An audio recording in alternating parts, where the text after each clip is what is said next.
Muy bienvenidos a nuestra clase introductoria del profetismo en Israel. Para conocer nuestro Nuevo Testamento y sobre todo para conocer las bases de nuestra fe, es necesario que nosotros conozcamos el fundamento y la matriz de nuestro Nuevo Testamento, el cual se encuentra naturalmente en el Antiguo. El Antiguo Testamento se compone de tres partes esenciales desde el punto de vista del canon hebreo. En primer lugar, la Torá. En segundo lugar, los profetas y en tercer lugar, los escritos sagrados. En esta oportunidad estaremos adelantándonos antes de comenzar a estudiar cada uno de los profetas de Israel, explicando en términos generales lo que es el profetismo. Cuando hablamos del profetismo, necesariamente debemos comprender también lo que podríamos llamar el fenómeno de la adivinación. ¿Por qué? Porque en estricto rigor, profetismo y adivinación son muy semejantes, y vamos a explicarlo. El profetismo como tal es un fenómeno religioso que se observa en absolutamente todas las culturas y de todos los tiempos, también en el Antiguo Oriente y sobre todo en la Antigüedad clásica. La razón de esto es porque para la gente de todos los tiempos ha sido algo muy importante satisfacer su curiosidad respecto del porvenir y tener esta información, la cual por supuesto es una información que otorga beneficios y ventajas para prepararse al encuentro de ese futuro que ya viene, y es algo que para la persona que maneja esta información le es sinónimo de poder e influencia. Este rol, podríamos decir, es el que vamos a llamar el de profetismo. La razón por la cual nosotros creemos que profetismo es solamente algo exclusivo de Israel es porque cuando en nuestro texto sagrado nos estamos refiriendo a los hombres al interior del pueblo de Dios que cumplen esta función, les llamamos profetas. Y al parecer las demás naciones da la impresión de que no los tienen. Sin embargo, esto ocurre porque en nuestro texto sagrado a estos profetas paganos se les denomina adivinos, hechiceros, magos, sortílegos y encantadores. ¿En qué naciones o en qué grupo de naciones o culturas importantes que nosotros conocemos esto se manifestó? Allí en la diapositiva pueden observar algunos de estos. En la cultura de los griegos, en la Grecia clásica, se manifestaba. En Asia Menor, en Fenicia, en Mesopotamia y por supuesto en Egipto. ¿Qué tenían en común todas estas personas que tenían y recibían información acerca del porvenir? En términos generales, cada uno de ellos en sus respectivas sociedades eran considerados como elegidos de los dioses o elegidos en particular de una deidad. Y la razón por la cual ellos podían comunicar esta información importante y trascendental para sus contemporáneos es porque cuando ellos hablaban no eran exclusivamente ellos los que estaban comunicando esta información, sino que esa deidad los invadía con su presencia. En otras palabras, cuando ellos comunicaban esta información es porque una presencia divina les invadía y esta era la que hablaba. También para conocer el futuro, aparte de estas circunstancias, aparte de estos momentos en que eran invadidos por esta deidad, podía conocerse el futuro a través de los sueños, a través de los astros y por supuesto también a través de la manipulación de ciertos objetos. Esta es la caricatura que nosotros vemos a través del cine, la televisión, cuando vemos a personas que intentan conocer el futuro por medio de la manipulación de objetos como una bola de cristal, como observando algunos objetos poderosos, como viendo el orden de los astros en la noche, la ubicación que ellos tienen, las cartas y algunos otros objetos que se manipulan allí. Cuando esto ya no era suficiente y la persona que era consultada acerca del futuro, la verdad es que no podía siempre estar conectado con una deidad, no siempre podía estar soñando, no siempre podía tener los cielos muy claros y abiertos para interpretar y observar la ubicación de los astros, podía inducir ciertos momentos en los cuales podía establecerse esta conexión espiritual. ¿Cómo? ¿Cómo se hacía? Bueno, desde la más remota antigüedad, para lograr estos estados de una conciencia sensible que pueda percibir el mundo espiritual se han utilizado lo que nosotros llamamos las drogas, sustancias alucinógenas. Estas personas que cumplían ese rol podían manipularlas y en ese sentido este tipo de sustancias se consideraban espirituales, religiosas y reservadas para un fin espiritual. Además tenían dentro de su amplio repertorio de objetos y sustancias para inducir estos estados no solamente los alucinógenos, sino que también licores, fragancias y también por supuesto música, una música en un contexto de culto, que todas estas cosas van ayudando a percibir y a construir un ambiente espiritual que es propicio para que la persona se conecte con esta deidad y pueda percibir el mundo de lo sobrenatural y recibir esta información privilegiada. Ahora, cuando algunas de estas personas, adivinos, magos o hechiceros, eran muy poderosos, eran muy conocidos y tenían muy amplia reputación, e incluso algunos de sus mensajes quedaron registrados en textos. No solamente nosotros tenemos textos donde está escrito lo que nuestros profetas vieron, sino que también dentro del mundo que nosotros llamamos pagano, algunos de estos mensajes quedaron registrados allí.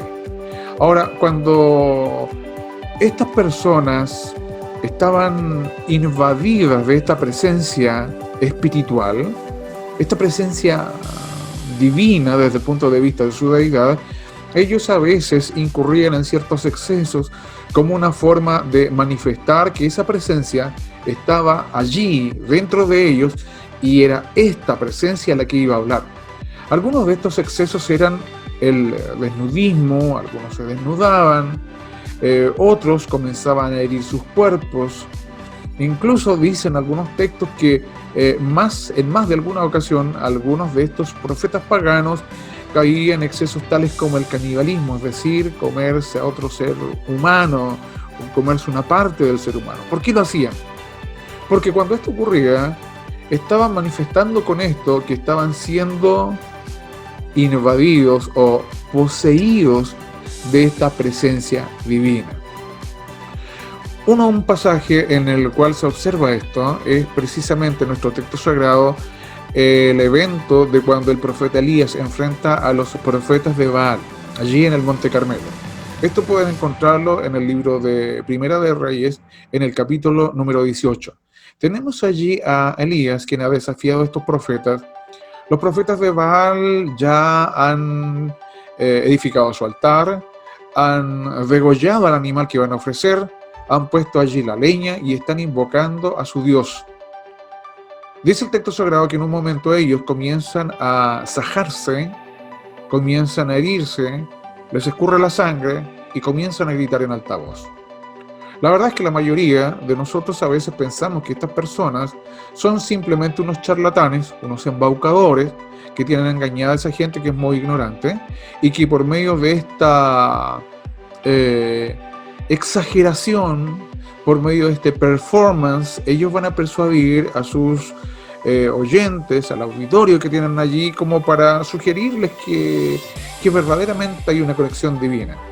Bueno, la verdad es que de acuerdo al entendimiento que ellos tienen, precisamente, más que charlatanes, da la impresión de que están manifestando al herirse no una desesperación para tratar de persuadir a su auditorio o engañarlos, sino más bien para demostrar que a la deidad a la cual ellos están invocando ya está morando en sus vidas, está al interior de ellos y está presente allí. Este hecho en realidad haría mucho más dramático y mucho más fuerte esa confrontación espiritual del profeta Elías contra los profetas de Baal. Es así entonces como estas personas que se están hiriendo y están sangrando allí, insisto, no simplemente quieren impresionar o persuadir a su auditorio y a la deidad para que les responda, sino que ellos dicen, esa deidad ya está aquí. En términos generales podríamos decir, como ya vimos en la lámina anterior, que este fenómeno o este tipo de fenómeno se manifestó en todas las antiguas culturas, en las ampliamente conocidas y que para nosotros son fuentes de nuestra civilización, Y parece ser que está en las más simples, en las más grandes, en las más pequeñas. En este mapa que ustedes pueden observar aquí, quise representar algunos de estos centros culturales y religiosos de la antigüedad, por lo menos de los cuales nosotros tenemos y extraemos algo de nuestro fundamento cultural en nuestra sociedad cristiana occidental. Tenemos allí Grecia, tenemos allí Asia Menor, tenemos allí en esa estela de Baal, tenemos a Fenicia. Hacia su derecha de la pantalla allí puede ver en Mesopotamia a unos adivinos, allí en Babilonia, Asiria, Caldea. En el extremo izquierdo inferior allí pueden ver las pirámides, y con eso quiero representar que allí se encuentra Egipto. Algo importante es lo que quiero representar allí con esa estrellita que ustedes están viendo. Esa estrella marca el lugar geográfico donde el Dios Todopoderoso quiso establecer y ubicar a su pueblo. A propósito, por esta razón, estoy mostrando también en esta misma diapositiva estos otros centros culturales y religiosos, donde esto se manifestaba, y no solamente con una simpleza y solamente para ellos, sino que estos mismos lugares fueron centros de expansión de este tipo de creencias, fueron centros de expansión de estas prácticas religiosas, y al mismo tiempo se transformó en parte de la economía de estas naciones. Cada uno de estos lugares, y sobre todo en aquellos donde habían personas que cumplían poderosamente esta función de conocer el futuro y comunicarlo a quienes se los consultaban, en realidad estaban permitiendo un desarrollo económico importante para la ciudad de la cual vivían. Había toda una industria que se estaba montando a partir desde la alimentación, la hotelería, el turismo, los que venden souvenir. Esto no solamente hoy, sino que en todos los tiempos ha sido fuente de ganancia para algunos. Por lo tanto, parece ser que el Dios Todopoderoso quiso ubicar a su pueblo, un pequeño pueblo, en medio de todo este conjunto de grandes centros culturales y religiosos, para que a partir de allí, en medio de esta práctica espiritual, su pueblo fuese luz a las naciones, y en este amplio y poderoso sentido. Para comprender entonces la similitud y diferencia entre lo que nosotros vamos a llamar el profetismo hebreo y el profetismo pagano, o adivinación, vamos a establecer puntos de comparación. Cuando nosotros observamos lo que vamos a llamar la adivinación, o profetismo pagano, tendríamos que preguntarnos qué es lo que implicaba ser un adivino, cómo es que alguien llegaba a hacerlo, qué implicaba esto y qué era lo que la persona recibía o ganaba. Para llegar a ocupar un rol como este no era cosa fácil.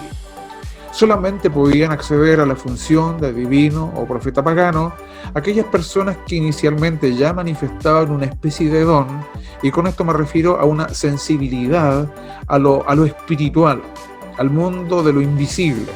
Aparte de eso, también podía llegarse a cumplir este rol cuando alguien formaba parte de una familia que ya era parte del gremio, o también cuando alguien se introducía a una escuela y estaba a los pies de un maestro, otro adivino, y ésta le introducía en los caminos de esta ciencia. Ahora, ¿en qué consistía esto? Como ya hemos visto, fundamentalmente el negocio y la práctica consiste en: vienen las personas para consultar y pedir información, y el profeta pagano les da esa información. Lo que sí parece ser, por los registros que se tienen, es que en la gran mayoría de las oportunidades, cuando estas personas comunicaban un mensaje acerca de lo que se les consultaba, en realidad estos mensajes eran bastante misteriosos, no eran claros.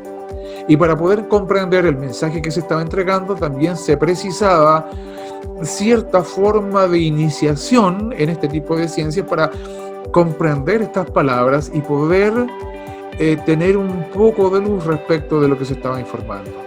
Así que parece ser que incluso comprender el mensaje no era cosa fácil y para todos.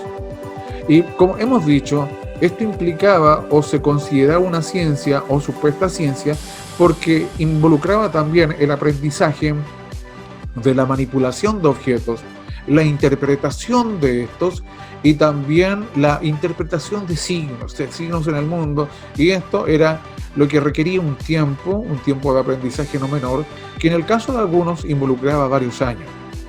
Ahora, Cuando ellos informaban acerca del futuro, no tenían ninguna intención de provocar un cambio o interpelar en una forma audaz para una transformación de vida a la persona que venía a consultarle. Más bien, venían a ser consultados por A, B, C, y eso era lo que respondían, A, B o C. A veces la respuesta era mucho más simple, un sí, un no, tal vez un silencio. ¿Qué es lo que estas personas ganaban al cumplir este oficio? Inicialmente, recursos, porque un muy buen adivino ganaba muchísimo dinero, sobre todo si era certero. Ahora, cuando la persona era certera, la calidad de sus clientes, la verdad es que aumentaba en grado y en privilegio. Y esto también implicaba que la persona comenzaba a crecer en influencia. Era influencia para personas de influencia. Desde este punto de vista, entonces, el hechicero en todas las culturas y sociedades ocupaba un rol y posición muy cercano al monarca, sea cual sea el nombre que éste tuviese, rey, príncipe, faraón o el que usted quiera. Siempre asociado a esa figura de autoridad estaba la autoridad espiritual o religiosa representada por el adivino o hechicero. Incluso parece ser que era tan poderosa esta función que cuando entre los pueblos de la antigüedad había enemistad y era derrotado un rey, podía el rey muy bien ser eliminado y cambiado, pero no siempre eso ocurría con el adivino o hechicero porque su rol era importante. Eso sí, entonces, como era muy apetecida esta posición y por supuesto no cualquiera podía llegar allí. Era un gremio bastante cerrado porque no se permitía que fuese de amplio dominio, porque esto también afectaba en su recurso y afectaba en su propia influencia. Como ya hemos dicho, cuando estos adivinos paganos eran consultados no entregaban intención, ni mucha interpretación y sobre todo algo impersonal. A lo más informaban. E informaban lo que el individuo venía a consultar.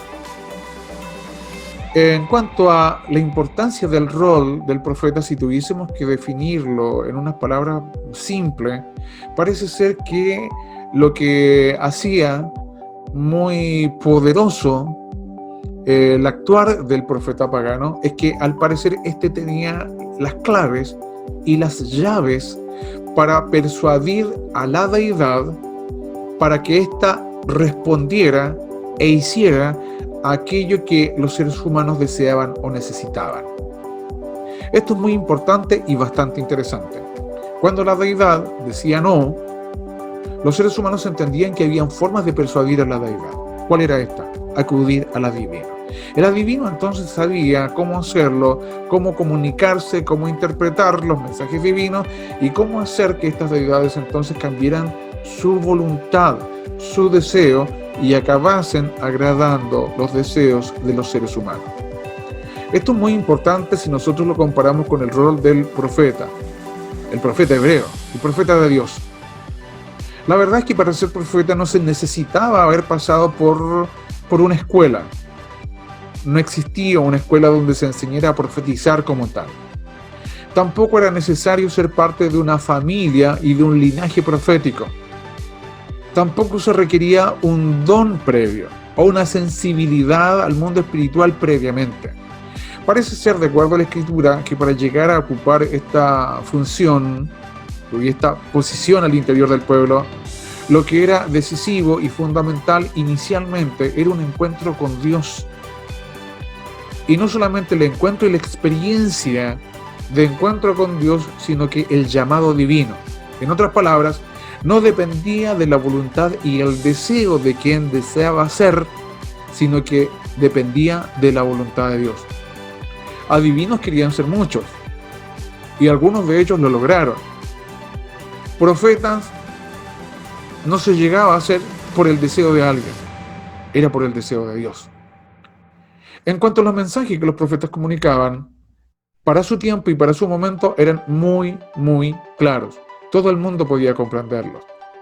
La verdad es que nosotros hoy Necesitamos estudiar bastante para comprender el mensaje de los profetas, porque hay un abismo que nos separa del mensaje de los profetas. Un abismo que involucra tiempo. Estamos a miles de años de distancia. Un abismo que involucra la misma geografía. Esto ocurrió en otro lugar, ocurrió en otro tiempo. Y por supuesto también tenemos el gran abismo de la cultura. Nos separa el tiempo, nos separa la distancia, nos separa la cultura, los conceptos. Y por esa razón, para comprenderlos mejor, necesitamos estudiar, como por ejemplo esto que estamos haciendo aquí, tener información previa para comprenderlos.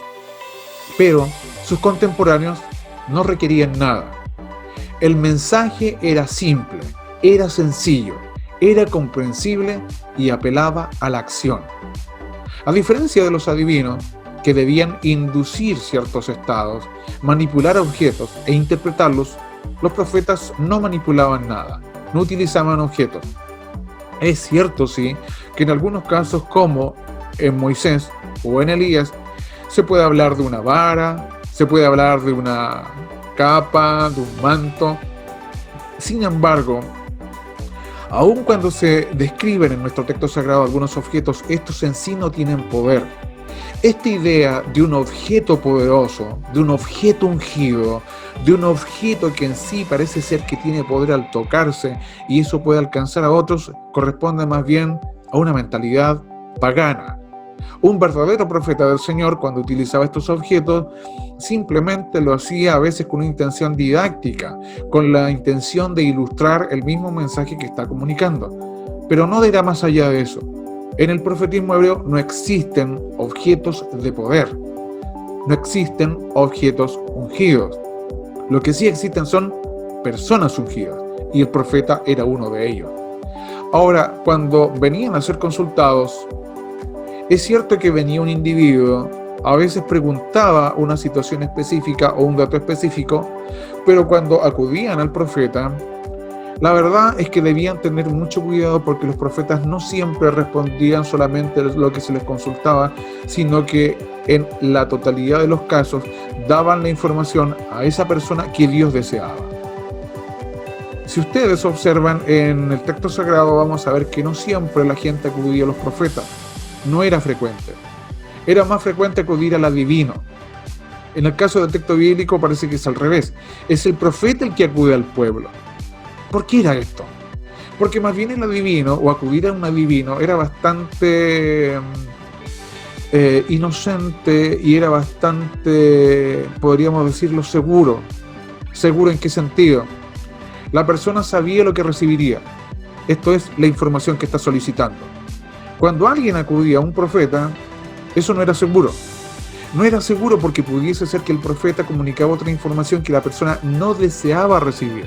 Ahora, esta información generalmente era bastante interpelante y desafiaba, porque el Dios Todopoderoso no solamente respondía a lo que la persona deseaba o quería saber, sino que Dios comunicaba lo que Dios quería que esa persona hiciera. En este muy amplio sentido, parece ser que el Dios de Israel, cuando habla a través de su profeta, no está respondiendo para satisfacer las necesidades y los deseos de los individuos. Tiene la intención de comunicar siempre mensajes que involucran o tienen un alcance para todo el pueblo. Voy a dar algunos ejemplos. Uno de ellos es lo que ocurre con el rey Saúl cuando éste aún no es rey. Simplemente es el hijo de una gran familia, su padre se llama Cis. Y algo ha ocurrido en una forma, digamos, más bien doméstica, desaparecieron las asnas. El padre está preocupado por ellas y envía a su hijo Saúl a buscarlas. Saúl no las encuentra, está muy preocupado, está acompañado y guiado por sus siervos y uno de ellos le aconseja que consulte al hombre de Dios. Este hombre de Dios se llama Samuel, es un profeta del Señor. Cuando va allí, Saúl, él tiene la intención de simplemente recibir la información de dónde están las asnas. Cuando se encuentra con Samuel, y aquí les estoy abreviando bastante el relato, el profeta no solamente le dice que deje ya de pensar en eso porque las asnas ya aparecieron y el padre las tiene, están en su poder. Pero lo que hace el profeta, inmediatamente le dice, pero lo que Dios desea decirte, lo que yo te diré, es lo que está en tu corazón. Lo que tú no has querido reconocer y que te preocupa y te perturba, lo que no te deja dormir. respecto de tu inseguridad y el Señor te lo revelará. Aparte de eso, el Señor le dice una segunda cosa. Le anuncia que Él será Rey de Israel. Ahora, inicialmente nos podría parecer que este es un mensaje única y exclusivamente para el individuo Saúl, pero la verdad es que no es así, porque las repercusiones y la implicancia de esta información abarcará a todo el pueblo de Israel, porque todos, a partir de ahora, tendrán un rey. Y por supuesto, en cuanto al profeta del Señor, el profeta del Dios de Israel, no es alguien que busque privilegios, no es alguien que busque la obtención de ganancias y de recursos, porque parece ser que cuando estas personas consideraban que el Dios Todopoderoso, su Dios, los estaba llamando a su servicio y a ser portavoces de Él, parece que lo que ocurría con la vida que ellos llevaban es que renunciaban a ella. Un ejemplo de esto es lo que ocurre con el profeta Eliseo.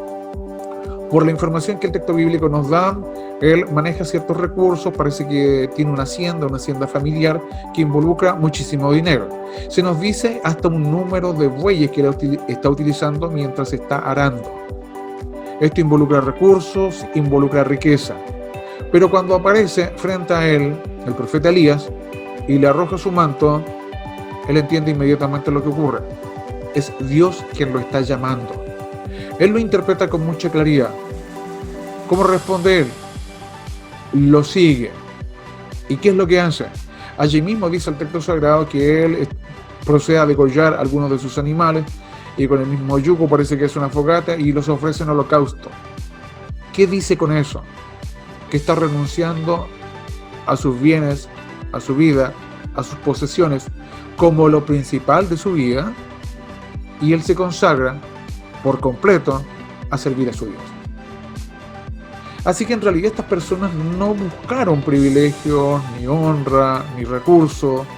Los profetas no se hicieron ricos por serlo, no se hicieron famosos por serlo.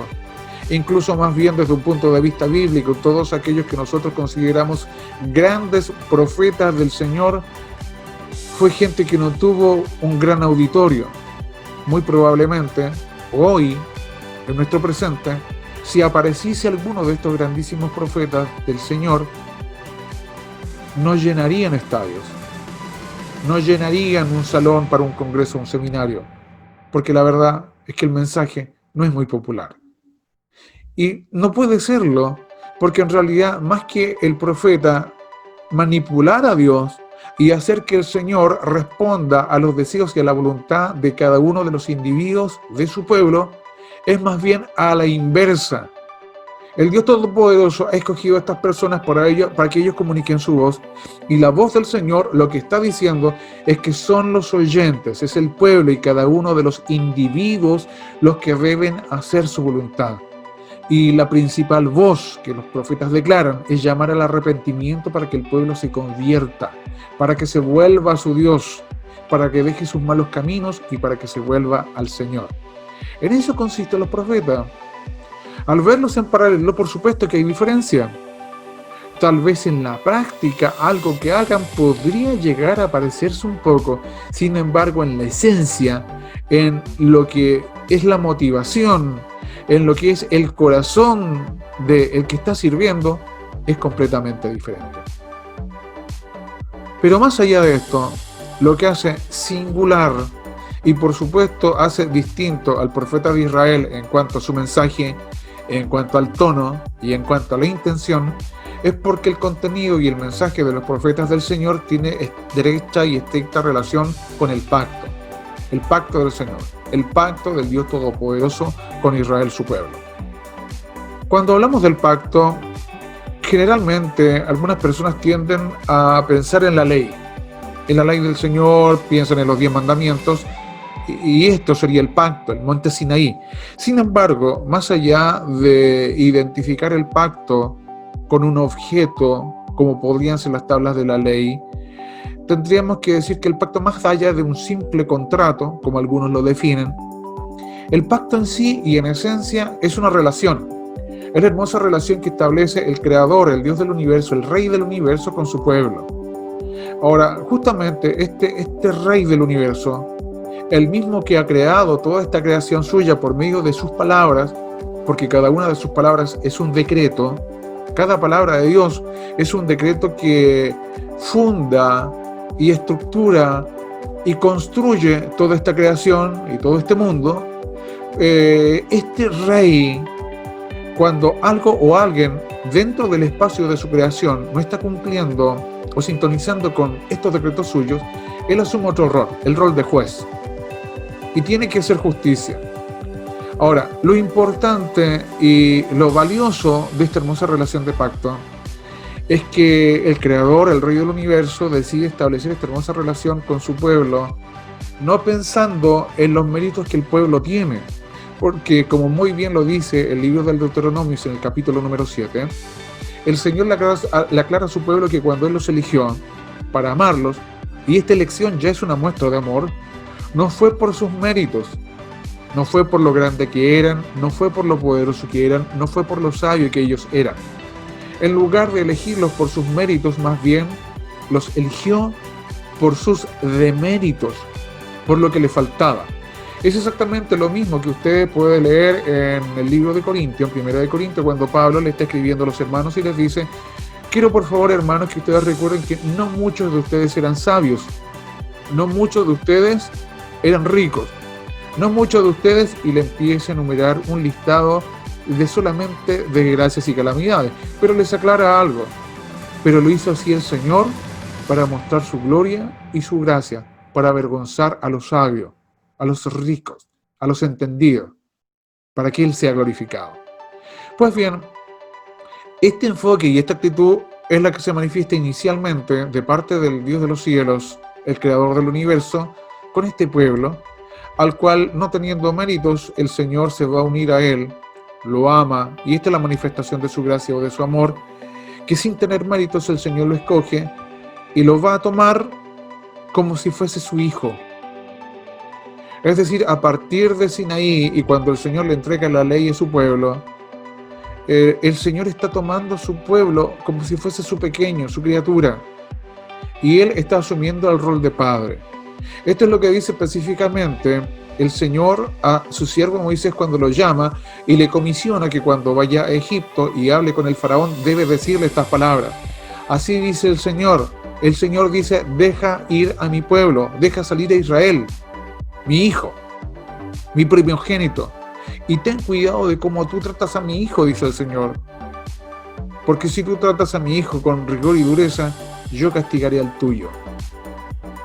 Pues bien, entonces, esta idea de padre es precisamente la misma idea que aparece en el Nuevo Testamento, y para nosotros nos parece que fuese muy original allí, como si el Dios Padre solamente fuese una revelación del Nuevo, cuando no lo es.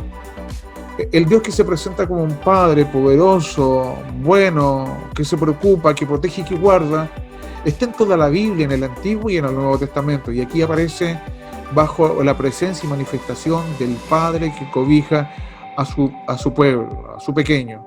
Esta es la relación, este es el pacto. Ahora, el pacto efectivamente involucró algo objetivo que se podía ver y manipular, como lo tenemos aquí: palabras.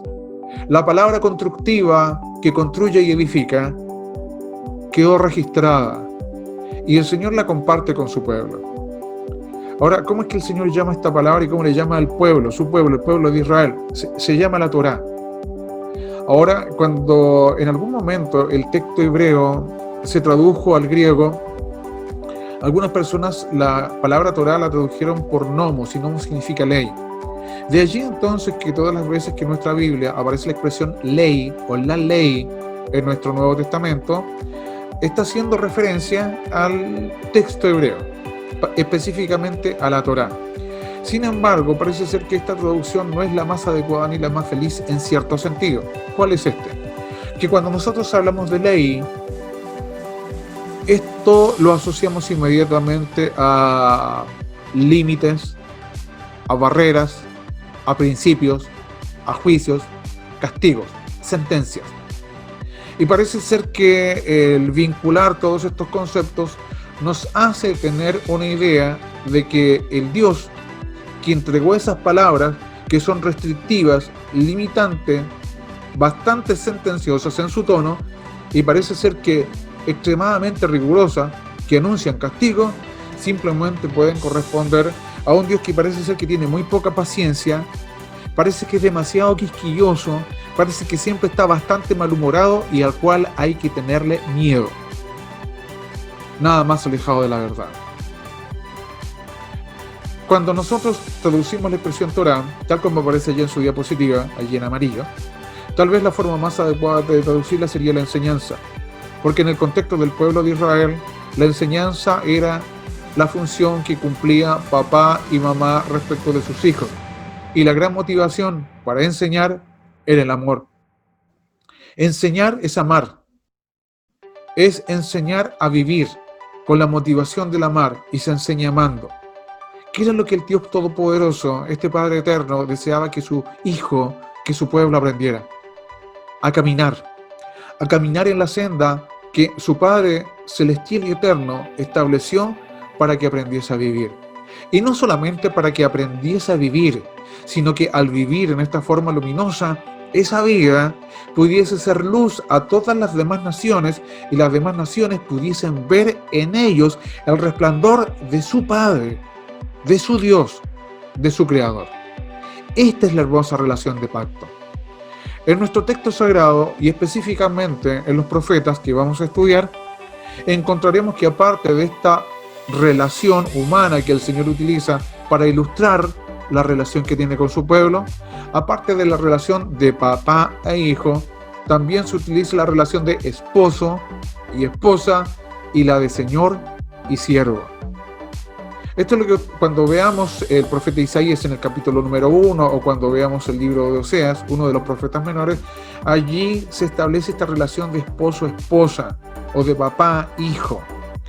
Bueno, por esa razón entonces cuando veamos, como por ejemplo en el capítulo número 1 de Isaías, que el Señor está llamando al cielo y a la tierra en calidad de testigo porque el creador del cielo, el rey del universo, ha visto que su pueblo está transgrediendo sus mandamientos y el Señor debe tomar el rol de juez. Cuando ponen el banquillo de los acusados a su propio hijo, las palabras sentenciosas de este padre y juez son: crié hijos. Y después de haberlos criado, cuidado, protegido, alimentado, cuando estos se hicieron grandes, se rebelaron contra mí. Y allí no solamente es algo simbólico o una metáfora el hecho de que el Señor esté tratando así al pueblo al cual está hablando a través de Isaías, sino que específicamente está apuntando a esto, a que el pueblo comprenda y entienda con esas palabras muy sencillas que en realidad el reproche del Señor y la exhortación para ellos es su abandono respecto de esta relación.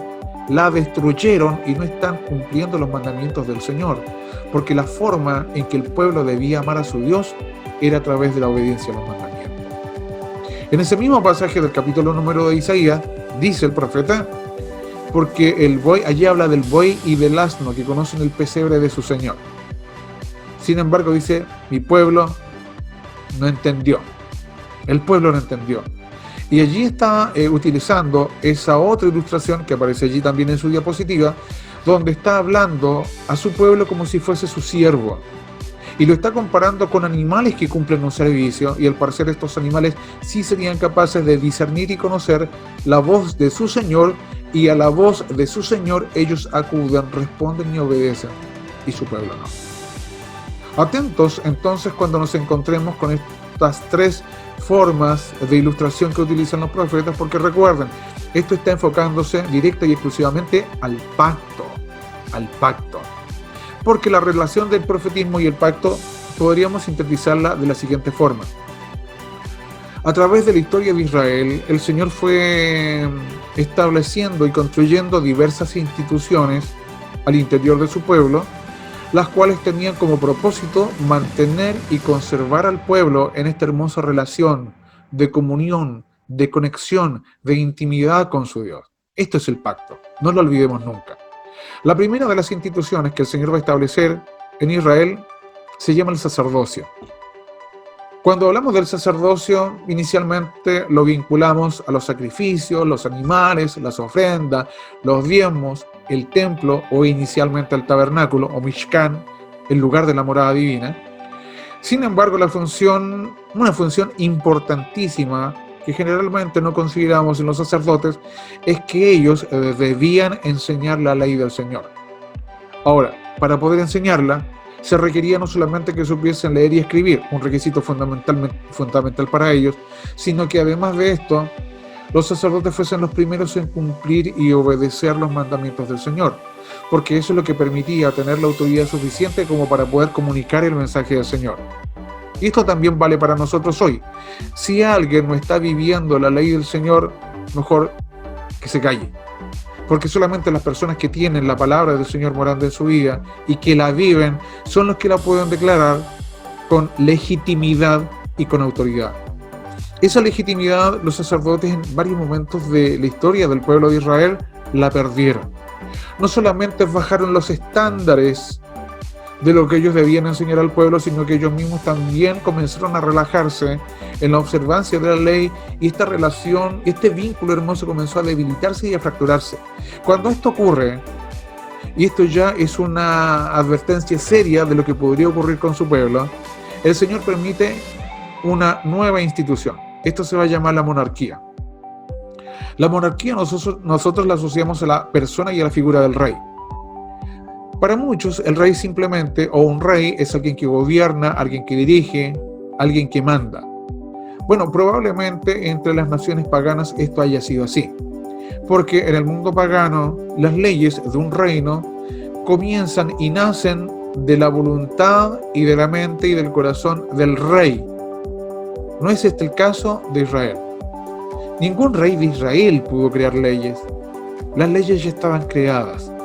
Las leyes ya estaban dichas y establecidas por el verdadero rey de Israel, su Dios, el Creador, el Señor. Entonces, ¿cuál era el rol del rey de Israel? Pues bien, el rey de Israel era el servidor número uno del Señor. Era la persona al cual el Señor lo hacía el primer responsable del pueblo. Y la obligación primera del rey era la de vivir la ley, cumplir la ley y, en segundo lugar, hacer cumplir la ley. Esto era un poco diferente del sacerdote, porque si el sacerdote enseñaba la ley, no tenía, parece, mayormente una autoridad mayor que persuadiera a que la gente obedeciese esta ley. A diferencia del sacerdote, el rey tiene ejército, el rey tiene policía, tiene otras personas, y puede observar que cuando alguien no está cumpliendo la ley y comete un delito, el rey tenía toda la atribución para juzgar a esa persona y hacer que se cumpla la pena que esa transgresión merecía. Esto cambia y el pueblo verdaderamente comenzó a caminar en los mandamientos del Señor.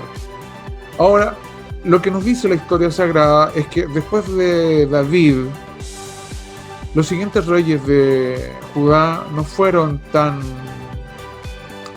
dignos y buenos pastores en el sentido de guiar al pueblo hacia el Señor, para que vivieran en pacto. Y la verdad es que desde Salomón en adelante más bien vemos una decadencia espiritual del pueblo y del reino. Tenemos algunos destellos hermosos, como en el rey Josafat, el rey Ezequías o el rey Josías, gente muy santa por cierto, pero que son una especie de oasis en medio del desierto de la decadencia y de la apostasía. Cuando esto ocurre, o cuando esto ocurrió en la historia del pueblo del Señor, allí es cuando el Dios Todopoderoso levantó otra institución. Esto es el profetismo. El profetismo lo que cumple es el rol de salvaguardia y garante del pacto cuando las otras instituciones están fallando. Cuando los sacerdotes no están cumpliendo su rol, cuando el rey no lo está cumpliendo tampoco, entonces el Señor levantaba profetas. Y los profetas lo que debían hacer era un urgente y poderoso llamado al pueblo para que el pueblo se vuelva al Señor. Comenzando desde ¿quiénes? Desde el rey hacia abajo. También los sacerdotes, también los ancianos, los príncipes, los jueces, los sabios y todos los profetas. Finalizando con el pueblo todo, en su totalidad. Desde ese punto de vista, entonces, podríamos decir que los profetas son los guardianes del pacto. Porque precisamente el primer profeta en la forma en que nosotros entendemos el profetismo, el que lo delinea y lo perfila es Moisés. Y Moisés es el que les entregó la enseñanza del Señor, la Torá de Dios, para que vivan y establezcan esta relación. Por lo tanto, los profetas son los continuadores de esta función y deben hacer que el pueblo permanezca unido a su Señor. Cuando nosotros hablamos de profetismo, como ya he dicho, tendemos a pensar una caricatura de función. ¿Qué es esto? ¿Qué significa ser un profeta? ¿Cómo era? ¿Qué hacía? ¿Cómo hablaba? Bueno, en términos bíblicos, quien llena el concepto de lo que un profeta es, lo que hace, lo que dice y cuál es el contenido del mensaje y la meta de su mensaje y de su misión, que es la de mantener conectado al pueblo con su Dios, es Moisés. Es Moisés. Todos los demás profetas posteriores a él, de una u otra forma, son medidos respecto de él. Después de Moisés se manifestó cierta decadencia espiritual y hay un momento importante de la historia del pueblo del Señor cuando aparece otro gran profeta, una persona que va a vincular al mismo tiempo el profetismo con el sacerdocio, este es Samuel, y que al mismo tiempo va a ser el que será instrumento del Señor para establecer la monarquía. Un hombre impresionante, Samuel. Es el reformador y restaurador del profetismo y va a ser iniciador de lo que vamos a ver más adelante, de un fenómeno denominado el profetismo comunitario. Es lo que se conoce como las escuelas de profetas. Posterior a Samuel, y ya acercándonos a lo que es la monarquía, allí vamos a observar un gran momento de auge profético, pero no a través del tiempo en una forma regular y estable, sino que precisamente cerca de 3 grandes momentos históricos dentro de la historia del pueblo de Israel. Después que Israel se divide en 2 reinos, el reino del norte, o Israel, cuya capital es Samaria, será destruido en el año 722 a.C., será destruido por los asirios. Un par de años, o bastantes años después, la ciudad de Jerusalén, la ciudad del gran rey, del reino del sur, el reino de Judá, también será destruida, pero en esta ocasión a manos de los babilonios. Justamente antes de estas 2 grandes tragedias, el Señor va a enviar una cantidad inmensa de profetas. Estos profetas tuvieron además la virtud de dejar registrados sus dichos y los tenemos en nuestro texto sagrado. Estos son los profetas que vamos a estudiar. Y otro momento importante es cuando el pueblo del Señor, que se encuentra viviendo el exilio, la deportación en Babilonia, regresan de allí. Es allí cuando en el post-cautiverio o en el post-exilio nos vamos a encontrar con una serie de profetas también muy importantes que tienen algunas características un poco diferentes de los preexílicos. Sin embargo, estos 3 momentos son los que van a determinar esa especie de auge profético. Mucho profetismo y mucho texto escrito. Esto desde un punto de vista bíblico. Pero si lo analizáramos más bien desde un punto de vista más bien histórico, tratando de explicar en términos de fenómeno sociológico o religioso esto, tendríamos que describir y explicar que el profetismo no siempre se manifestó de la misma forma, no siempre fue igual, ni siempre en el mismo tipo de persona. Inicialmente y después de Moisés, el tipo de profetas que nosotros observamos en el texto sagrado es lo que algunos denominan el profetismo extático. Chicos, es esto. Cuando se habla de profetismo extático, algunas personas inicialmente lo relacionan con éxtasis y piensan que es alguien como que se salía de sus cabales y tenía unos desbordes místicos. Bueno, puede ser que algo de eso hubiese ocurrido. Sin embargo, se denomina profetismo extático a una manifestación que ocurría en un ambiente de culto. ¿Cómo es esto? Adoración al Señor. Cántico al Señor, adoración al Señor, oración a Dios. Es decir, alguien que simplemente está adorando con mucho fervor a Dios, pudiese ser que en ese momento la presencia del Espíritu Divino venía a la persona, lo tocaba, lo invadía y esta persona hablaba. Ahora, la mayoría de nosotros siempre relacionamos el profetismo con anuncio de cosas futuras. No necesariamente.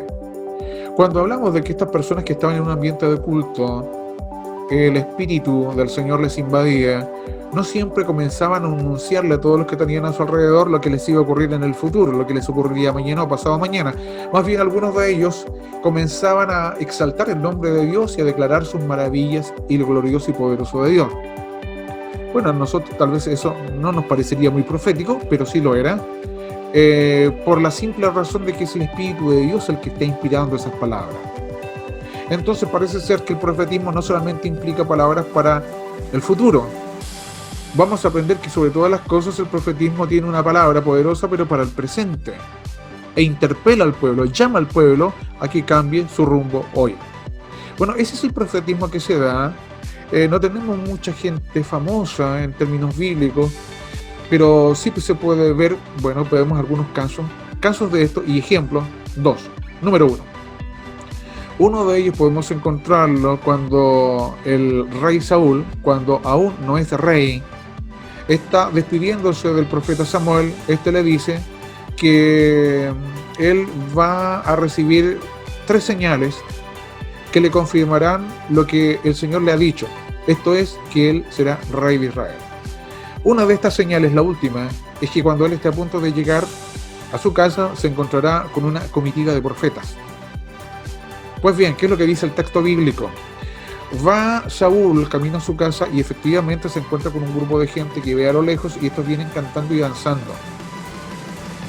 Pues bien, cuando Saúl se encuentra con ellos y se interceptan o se cruzan, en ese instante el Espíritu de Dios viene sobre Saúl. ¿Y qué hizo él? Profetizó. Ya les dije, los profetas venían cantando y danzando y exaltando el nombre del Señor. Claro, es que no era simplemente un canto natural, normal, sino que verdaderamente el Espíritu de Dios hacía que ellos exaltaran y declararan el nombre de Dios de esta forma, y parece que eso es lo mismo que ocurrió con Saúl. Algo bien anecdótico es que al parecer después que esto ocurrió y volvió a tener conciencia de sí, Saúl estaba semidesnudo, un poco ligero de ropa. Otro ejemplo de esto lo observamos cuando, en un momento en que el rey de Judá y de Israel deben ir a una guerra, el rey de Judá, que era más piadoso que el de Israel, le pregunta a su colega si conoce algún profeta que les pueda responder si la guerra a la cual ellos van, a la pelea que van, será exitosa o mala para ellos, para ver si van o no, si es voluntad de Dios que vaya. Bueno, finalmente el que es traído es el profeta Eliseo, y cuando le consultan, la verdad es que las palabras de Eliseo simplemente dicen esto: bueno, ya que me están preguntando esto, les voy a solicitar una cosa, por lo menos, tráiganme un tañedor. ¿Qué cosa es esto? Alguien que ministre, y en ese ambiente de ministración, él declara la palabra del Señor. Podríamos hasta involucrar aquí a el mismo David. Pero más allá del profetismo estático, como ya les anuncié, el gran reformador y restaurador del profetismo después de Moisés será Samuel. Él es parte de esto ya, pero aun cuando en él hay una poderosa palabra de Dios directa, no siempre de adoración, sino que informa, exhorta e interpela, anima, consuela, dirige y enseña.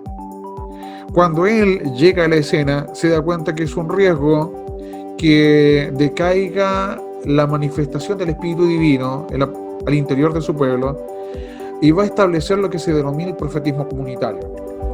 Algunas personas le llaman a esto las escuelas de profetas. La escuela de profetas, generalmente por su nombre, nos induce a error creyendo que la gente acudía a estos centros de enseñanza y se les enseñaba a profetizar. No, a profetizar no se puede enseñar, por más que alguna gente lo intente. No se puede enseñar a profetizar. Y si algunas personas dicen que sí, bueno, quiero decirle que lo que están enseñando no es lo que enseñaba Samuel, precisamente. ¿Qué es lo que enseñaba él? Samuel lo que descubre es que más allá de ciertas prácticas o de cierto tono de voz o cierta impostación o concepto, lo que sí se puede enseñar es la ley del Señor. Sí, la ley del Señor es la que se puede enseñar. Y no solamente se puede enseñar en términos teóricos, sino que este profetismo comunitario se da en un ambiente familiar. No eran individuos los que convivían allí alrededor del profeta Samuel, sino que eran familias enteras, que se establecían allí y se avecindaban. Una vez que vivían allí, ellos no solamente aprendían la información, sino que sobre todas las cosas lo que aprendían era a vivir en la ley del Señor. Es entonces como se formaron unas verdaderas comunidades de gente santa, unos condominios donde todos los que moraban allí eran gente que vivía para hacer la voluntad de Dios. ¿Qué ocurrió? ¿Qué trajo como consecuencia esto? Lo que acarreó fue algo positivo extraordinariamente, y esto es que esas mismas familias comenzaron a vivir en la presencia del Señor, y el Espíritu del Señor, por supuesto que estaban morando en ellos. Por supuesto que era así, era gente santa. Ahora, de estas comunidades, no todos llegaron a ser grandes y poderosos y famosos profetas, porque como ya hemos dicho, para llegar a cumplir esta función, se requiere inicialmente la voluntad de Dios. No es del que quiere, no es del que estudia, no es del que corre ni del que llora. Es de quien Dios tiene misericordia. Sin embargo, pudiese ser que algunos profetas famosos y conocidos nuestros hayan salido de estas comunidades. Sí, por cierto, sí. Hay algunas personas que dicen que probablemente Oseas haya sido uno de ellos. Jonás pudiese ser también. Más allá de esos, de los que ya conocemos, muy probablemente no, aunque puede haber algunos que se me escapen. Ahora, Samuel va a hacer esto porque él se da cuenta de que es necesario que aquellas personas que están buscando la comunión íntima con el Señor no solamente cultiven estos momentos de misticismo subjetivo, sino que verdaderamente esos momentos de conexión espiritual estén subordinados y fundamentados en la verdadera y estable comunión con el Señor, que es el conocimiento de su palabra, pero no solamente en términos informativos, sino que experiencial y vital de su palabra. La palabra no se aprende, la palabra se vive. Esto es lo que Samuel enseña. El mismo Samuel, por causa de que unge a los 2 primeros reyes de Israel, va a ser uno de los primeros consejeros reales. A partir de David en adelante, parece ser que se va a establecer que no solamente los reyes deben estar siendo acompañados de personas de Estado, grandes estadistas, consejeros reales como generales, sabios en cuanto a las leyes, sino que también y sobre todo por profetas. ¿Qué es lo que busca David? Y lo que siempre buscó: hacer la voluntad de Dios y agradar al Señor. Entonces, en este sentido, él se rodeó de profetas. Ahora, esto con el paso del tiempo se fue perpetuando y permaneció, y a partir, muy probablemente, de Salomón en adelante, todos estos ministros que vivían allí, en el ambiente de la corte, comenzaron a recibir cierta retribución a su servicio, y al parecer esto fue bastante positivo para los profetas, como hemos dicho, gente que no necesariamente buscaba posiciones de honra y de ganancia. Sin embargo, esto que puede interpretarse como algo bueno, al parecer pudiese ser que haya jugado un mal rol para el corazón de estos profetas, porque con el paso del tiempo, lo que nos indica la palabra del Señor es que estos profetas alrededor de la corte, al parecer, este dinero los corrompió. Porque parece ser que por el temor a perder la fuente de su sustento, no declaraban una palabra que pudiese contrariar o ser distinta a lo que el rey deseaba o quería. Es entonces cuando ocurre esto que surge otro tipo de profeta, lo que se denomina el profetismo de denuncia, que más bien son una especie de personas, unos disidentes políticos y espirituales. Gente que parece ser que al resto le incomoda porque llevan en sus venas un sentir de siempre denunciar todo, nunca estar conforme, parece que siempre andan mostrando lo malo. Ahora, no se trata de ser alguien simplemente quejoso y negativo. Estas personas lo que denuncian específicamente es que el pueblo del Señor y todas sus autoridades no están viviendo en la relación hermosa de pacto con el Señor y están transgrediendo los mandamientos. Y lo que denuncian es eso. Y no solamente anuncian cosas futuras que podrían ser grandes desgracias, sino que en realidad lo dicen en un tono de advertencia, porque si el pueblo no cambia, si no se conecta con su Dios, van a experimentar eso que el Señor les está anunciando. Por esa razón, esta gente no era muy apreciada, no todo el mundo quería oírlos, y más bien fue incluso perseguida. Ahora, cuando ellos denuncian a todas las autoridades, incluso a otros profetas, los mismos profetas de la corte, que parece que están en decadencia en términos de su fidelidad al Señor y al mensaje de Dios. Posteriormente a esto, algunas personas consideran que también se comenzó a manifestar cierta forma de profetismo en el entorno del culto, del templo. Y esto más bien estaría relacionado al sacerdocio, que en el momento de presentar ofrendas y sacrificios y en el momento de la adoración con cánticos, pudiese ser que también allí los sacerdotes profetizaban. Si esto es así o no, no todo el mundo lo asegura. Sin embargo, hay un hecho que es innegable. Un porcentaje importante de profetas del Señor, profetas bíblicos, son sacerdotes. Profetas famosos que fueron sacerdotes. Jeremías, otro profeta muy famoso, también sacerdote, Ezequiel. Con toda certeza ellos son sacerdotes. Y hay algunos otros que expresamente no se dice que lo hayan sido, pero sí por causa del tema, del lenguaje y las ilustraciones que ellos dicen, pudiese ser que también lo son. Sin embargo, los profetas que estaremos estudiando en nuestras próximas clases de profetas no necesariamente son estos, sino los que se denominan y clasifican como el profetismo clásico. El profetismo clásico se refiere específicamente a los profetas escritores. Gente que no es recordada porque hayan resucitado a gente, aun cuando pudieron haberlo hecho, o sanado a otros, aun cuando también pudieron haberlo hecho. Hay algunos de ellos que están aquí registrados en nuestro texto sagrado y que no se dice que hayan hecho alguna de esas cosas extraordinarias y poderosas que nosotros asociamos al profetismo. Sin embargo, parece que hicieron algo extraordinariamente poderoso, sí, tremendísimamente poderoso. ¿Qué? Hablar. Y no hablar en nombre de Dios, sino que Dios hablando a través de ellos. Y lo segundo, extraordinario, revolucionario y trascendente, lo dejaron registrado y escrito. Y es tan poderoso esto, más allá de esas otras señales o milagros que fueron para su momento, en que esta poderosa revelación, esta acción poderosa de estos profetas ha trascendido y nos llega hasta el día de hoy, y usted y yo los estamos estudiando.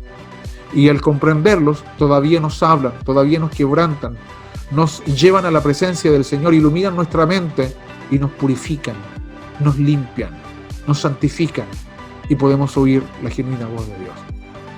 Ahora, estos profetas no simplemente eran ellos los que comunicaban un mensaje inspirado. Hay algunas personas que dicen que la inspiración presente en ellos, poderosísima, pudiese ser que haya alcanzado incluso a los discípulos que les acompañaban, porque algunos de estos textos que tenemos en nuestra Biblia, más bien puede ser que son recopilaciones hechas por estos discípulos de las palabras de sus maestros. E incluso hay algunas personas que dicen que hasta aquellos que hicieron una edición de este material para que nosotros lo recibiésemos de esta forma en la cual está nuestra Biblia, también hayan sido inspirados por el bendito Espíritu del Dios Todopoderoso. Esto en términos generales en cuanto a las diversas manifestaciones de profetismo a través de la historia. Y simplemente con esto quiero mostrarles que hablar de profetismo es un fenómeno amplísimo. Por esa razón es una caricatura demasiado simplista ese que hacemos nosotros hoy día respecto de lo profético, simplemente reduciéndolo a una persona, hombre o mujer, que incidentalmente o ocasionalmente comunica un mensaje acerca del futuro para una persona tal o cual. Ahora, en cuanto a la forma en que estos profetas escritores comunican su mensaje, puedo decirles que en términos generales, todos los textos proféticos que tenemos en nuestra Biblia están escritos en dos estilos. Número 1, poesía. Poesía le hace poemas. La otra forma es prosa. La forma de prosa es la de una novela. Todo el texto profético está escrito en estos dos estilos, en estos dos géneros. Ahora, en cada uno de estos géneros hay estructuras que son utilizadas por los profetas y que parece que son inspiradas por el Señor a través de cómo es que se va comunicando el mensaje divino. En cuanto a la poesía hebrea, podríamos decir que los mensajes de los profetas que caben en esta categoría, el principal de todos ellos es el oráculo. Algunos hoy día consideran que oráculo es una palabra más bien asociada al mundo del ocultismo o agentes de las tinieblas, pero esto no necesariamente es así. Simplemente un oráculo es un mensaje o una persona que comunica un mensaje. En este caso, cuando nos referimos a un oráculo profético, nos referimos a un mensaje puntual de los profetas, que tiene una estructura bastante sencilla. Hay algunos que encuentran una estructura más compleja, pero en términos bastante simples, se podría decir que la mayoría de los mensajes proféticos, todos ellos comienzan con un anuncio de pecado. Anuncio de pecado. Aparece el profeta y parece ser que está denunciando lo que el pueblo está haciendo. Sin embargo, el verdadero profetismo, el genuino profetismo, no solamente se trata de decir a otros lo malo que están haciendo. Lo segundo, y muy importante, es el llamado que el profeta hace para que el pueblo se arrepienta. No solamente hay que denunciar lo que se está haciendo, hay que llamar a que el pueblo salga de eso. Y llamar a que se arrepientan no simplemente decirle es que se arrepientan, sino indicarles el camino por donde han de transitar. Ahora, cuando el pueblo, que en su mayoría de las oportunidades no recibió el mensaje, efectivamente se les anunciaba algo fuerte como respuesta del Señor a esa desobediencia que vendría de parte de Dios. Esto nosotros lo llamamos un juicio. Ahora, un juicio es una palabra bastante fuerte y absoluta para nosotros, pero en este caso da la impresión que tiene una intención disciplinaria para guiar al pueblo en su aprendizaje y parece que se vuelva bien. Ahora, un genuino mensaje del Señor no siempre acaba en juicio, también tiene un elemento importante final, que es una promesa de restauración. Que el pueblo del Señor, después que atraviese ese momento duro de disciplina, de castigo, el pueblo del Señor verá cómo su Dios Todopoderoso lo toma nuevamente en sus manos y vuelve a restaurarlo una vez que se conecta con él. Eso es un oráculo. Un oráculo bastante simple, por cierto. Hay algunos que son un poco más complejos. Pudiese ser que algunos de estos puntos son un poco distintos, pero fundamentalmente es este. Otra forma poética de comunicar mensaje es lo que se llama una lamentación. ¿Qué es esto? Una elegía. Eran canciones que se componían con ocasión del duelo de alguien o la destrucción de una ciudad. Era una composición que cantaba y honraba a la tal persona. Ahora nosotros tenemos un texto que precisamente se llama de esta forma, el Libro de las Lamentaciones, que es un conjunto de canciones, poemas, que solamente cantan la destrucción y el duelo porque Jerusalén ha sido destruida. Y la idea no es llorar a Jerusalén, es lo que Jerusalén involucra, simboliza y representa, y la vivencia de los habitantes de Jerusalén. También existe lo que se denomina un refrán burlesco, una pequeña canción de burla, que esto es bastante semejante a lo que hacen los niños a veces cuando son abusados por un bully, un abusador, y que a veces cuando ven que el abusador es abusado por otro, esto le produce gracia a los niños que son abusados. Y justamente allí se burlan y le cantan y le dicen cosas al abusador abusado. Bueno, ocurre que el refrán burlesco es una cosa como esa, pero que se hace anticipadamente a que el abusador reciba su merecida. En ese sentido es profético. Algo parecido al oráculo es lo que ustedes tienen allí en el punto número B, un ay. Esto es un recurso que aparece muchas veces en los textos proféticos, y un ay es un mensaje que tiene una estructura bien específica. Identifica algunos elementos que son necesarios para comprender este mensaje. En todo hay, lo que siempre se identifica en primer lugar es el culpable. En segundo lugar, el delito que ha cometido. Y en tercer lugar, la sentencia que merece. ¿Se parece a un oráculo? Sí, se parece. Se parece, pero hay algunas cosas de las cuales adolece. Como por ejemplo, no hay llamado al arrepentimiento y tampoco hay promesa de restauración. ¿Por qué? Bueno, precisamente por la naturaleza del mensaje. Se llama ay a este tipo de comunicado porque lo que está describiendo por sí mismo es la intensidad de lo que se experimentará en cuanto a castigo. ¿Y por qué no hay llamado al arrepentimiento? Porque da la impresión de que este mensaje lo recibía alguien o un pueblo cuando ya el Señor previamente había advertido y había enviado mensajeros con un oráculo que llama el arrepentimiento repetidas veces, y la tal persona o pueblo no había querido recibirlo. Por lo tanto, significa eso que ya tomó una decisión. Para esas ocasiones venía un ay. Es decir, el castigo del Señor sería no solamente intenso, muy intenso, sino que vendría muy rápido, tan rápido que casi no hay espacio para arrepentirse. Eso es un ay. Uno de esos, un ay muy famoso, es lo que la gran mayoría ha leído probablemente en el libro de Isaías, en el capítulo 6, cuando él se encuentra frente a la manifestación de la santidad de Dios. ¿Qué es lo que dice Isaías? Como respuesta a lo que ve y experimenta. ¡Ay! ¡Ay! Y él inmediatamente identifica al culpable. ¿Quién es? Él. Porque dice, ¡ay de mí! ¿Cuál es la sentencia que él reconoce que merece? La muerte. Por eso dice, ¡ay de mí! Que soy muerto. ¿Y por qué? ¿Cuál es el delito? Porque teniendo labios inmundos y habitando en medio de un pueblo con labios inmundos, he visto al Dios Santo. Y frente a la santidad de Dios, él descubre su inmundicia. Esta es la estructura de un ay. Y a propósito de ese encuentro poderoso de Isaías, voy a explicar también qué es lo que es una doxología. Una doxología es cuando ustedes se encuentran en un texto profético con un largo listado de atributos divinos notables. Por ejemplo, cuando dice un texto algo así como: oh bendito Dios todopoderoso, excelso, santo, todopoderoso y sabio, tú que habitas en luz inaccesible, que eres lleno de amor, misericordia y compasión. Da la impresión de que simplemente alguien está exaltando el nombre del Señor. Pues bien, ¿cuál sería el carácter profético de ese mensaje? Tomemos como ejemplo el mismo capítulo 6 de Isaías.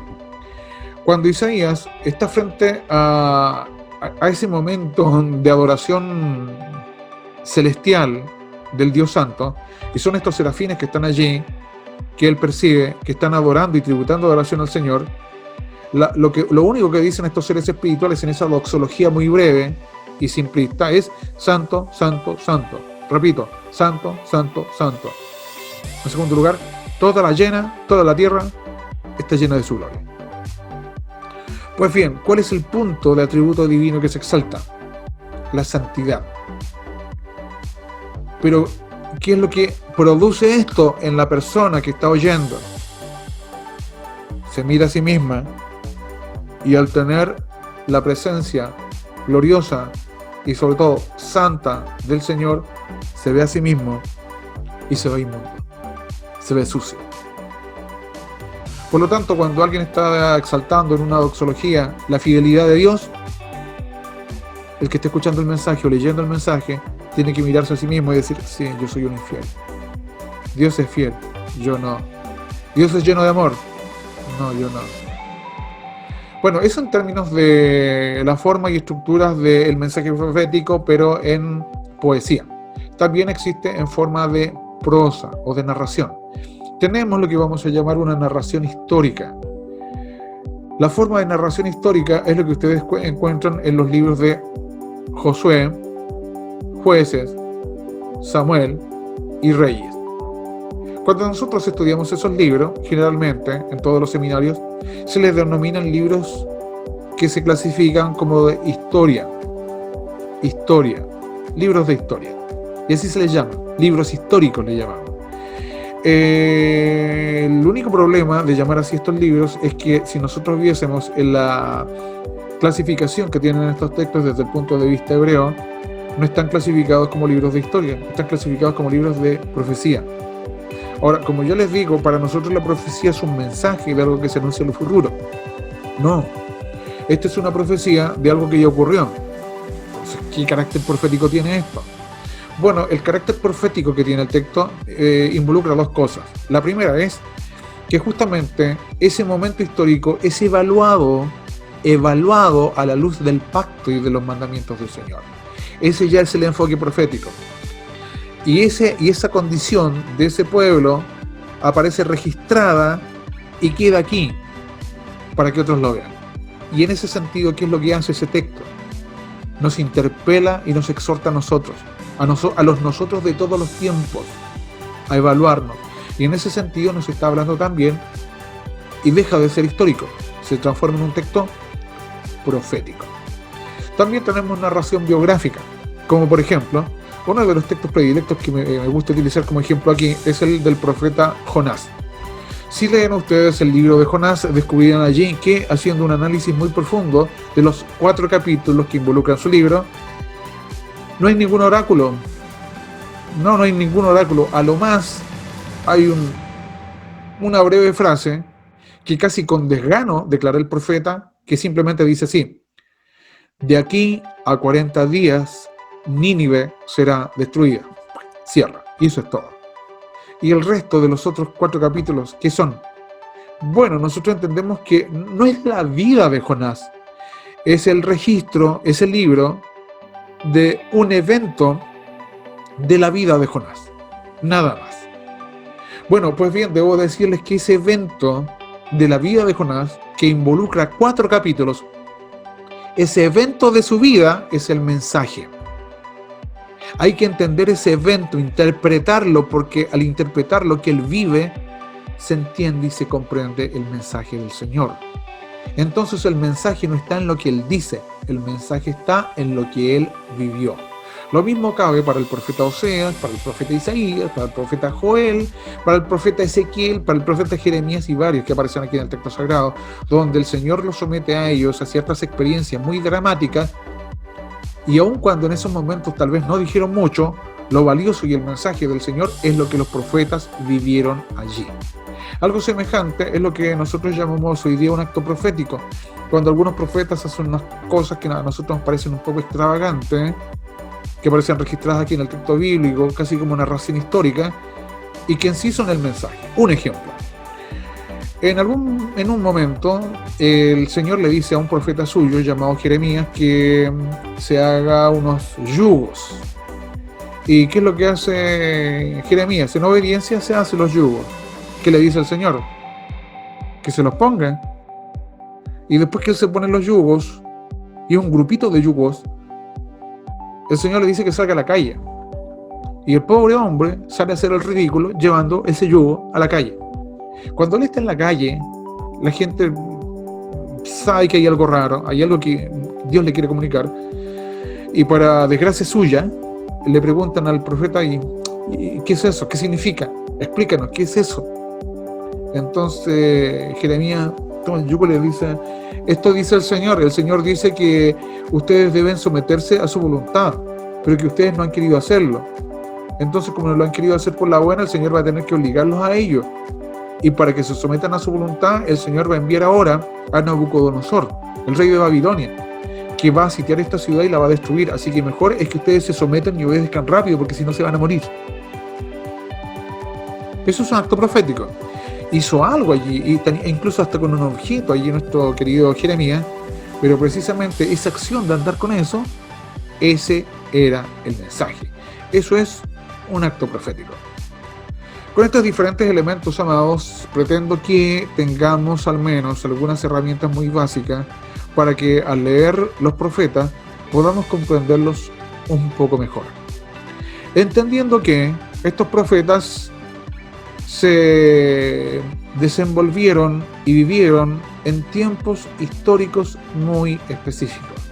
Aquí en esta gráfica lo que quiero ilustrarles es cómo muy cercano a esas fechas que ya les mencioné, el 722 y 586, antes de la caída de Samaria y de Jerusalén, vemos una cantidad importante de profetas, lo mismo que al final, cuando el pueblo del Señor regresa a su tierra.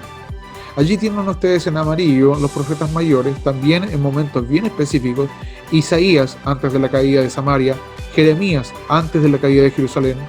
Durante el tiempo ya previo y de exilio en Babilonia tenemos a Daniel y Ezequiel, y a los que están en el posexilio, a Ageo, Zacarías y Malaquías.